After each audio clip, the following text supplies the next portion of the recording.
আপনারা দেখছেন টিভি সকাল ইউটিউব চ্যানেল।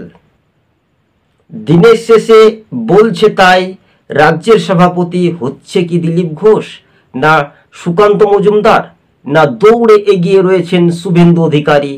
জল্পনা তুঙ্গেই রীতিমতো রাজনৈতিক মহলে। 26-এর নির্বাচনকে সামনে রেখেই ভারতীয় জনতা পার্টি কার হাতে এই মসনদ? বাংলার রাজ্য রাজনীতির অধিকার কার হাতে থাকতে পারে দর্শক বন্ধুগণ?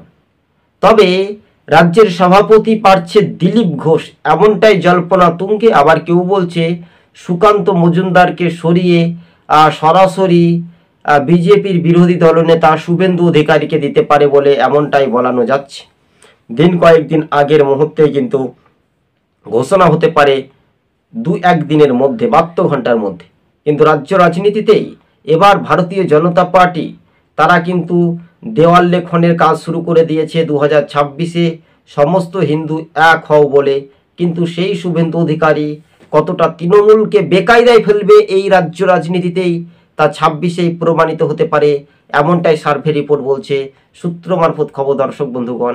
তবে বাস্তবে রাজ্য রাজনীতির মাটিটা কতটা উজ্জীবিত হতে পারে সেটাই সরজমিনে আপনাদের সঙ্গে যে তথ্য বিশ্লেষণ করে তুলে ধরছি, এটাই বাস্তবে মিলে যেতে পারে।